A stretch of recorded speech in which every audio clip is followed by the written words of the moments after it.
সাবিত্রী রান্নাঘরে আপনাদের সবাইকে স্বাগত। আমার আজকের রেসিপি সুজির উপমা। এর জন্য আমার লাগছে কিছু আলু নিয়েছি, সুজি তো আছেই, এক বাটি সুজি আছে এখানে, আলু কুচি করে নিয়েছি, অল্প অল্প সব কিছু, আর এখানে কিছু গাজর নিয়েছি, রোস্টেড বাদাম আছে অল্প, আর লাগছে কাঁচা লঙ্কা কুচি, ফোড়নে লাগছে সর্ষে কারি পাতা, আর ধনে পাতা লাগবে, আর নুন টেস্টের জন্য অল্প চিনি, আর এটা সাদা তেলে হবে। এরপর আমি রান্নাতে যাব, আপনারা একটু দেখবেন, আর লাস্টে আমি ঘি দেব। আমি রান্নাঘরে চলে এসেছি, গ্যাসটা জ্বেলে দিচ্ছি, কড়াইটা গরম হবে, তারপর আমি শুরু করব। কড়াই গরম হয়ে গেছে, এবার আমি সাদা তেল দিয়ে দিচ্ছি, সাদা তেলই হবে।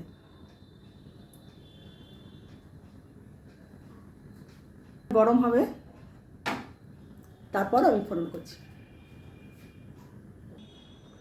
তেলটা গরম হয়ে গেছে, এবার আমি ফোড়নটা করব। সর্ষে দিলাম, কালো সর্ষে,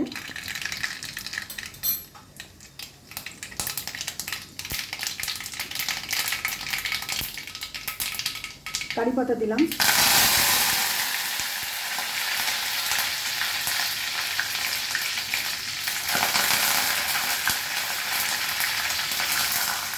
আলুটা দিয়ে দিলাম, আলুটা একটু ভাজা হবে,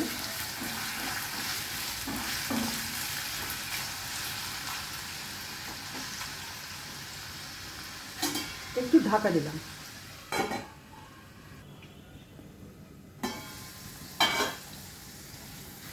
এবারে আমি গাজর দিচ্ছি,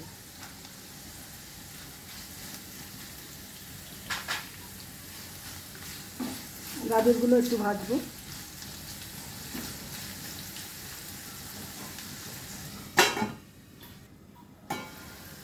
কাঁচা লঙ্কা কুচি দিচ্ছি,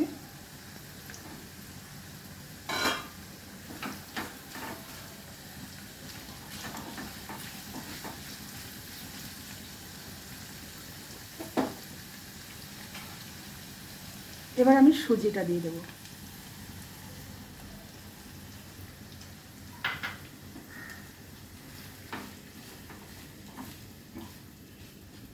সুজিটা এবার আমি একটু নেড়ে চেড়ে ভাজবো, কিন্তু লাল হবে না, একটু ভেজে নেব।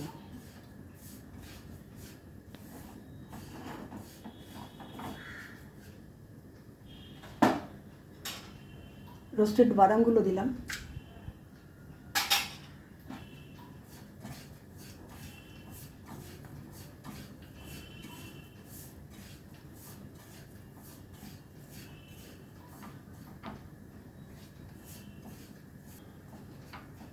সুজিটা আমার ভাজা হয়ে গেছে, সাদাই থাকবে, উপমা সাদাই হয়।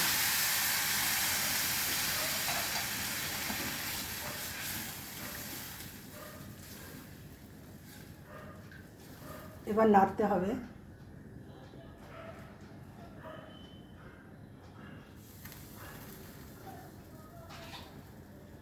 এবার আমি পরিমাণ মতো নুন দিচ্ছি,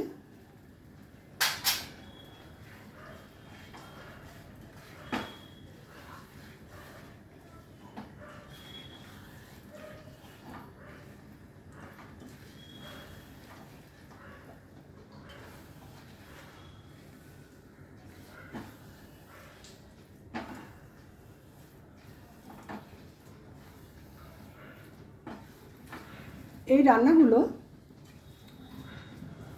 গুজরাটিদের ফেমাস রান্না, এগুলো মহারাষ্ট্র, গুজরাট, এসব হচ্ছে আঞ্চলিক খাবার। আমাদের বাঙালিরাও এখন এগুলো ভালোই পছন্দ করে। টিফিনে, অফিস টিফিনে, বাচ্চাদের বাড়িতে, সবটাতে এগুলো খাওয়া যায়।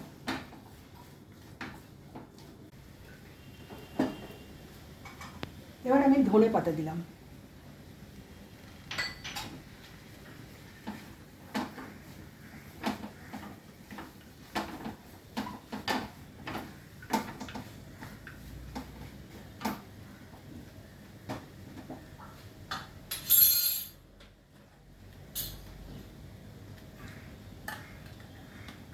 1 চামচ ঘি দিলাম।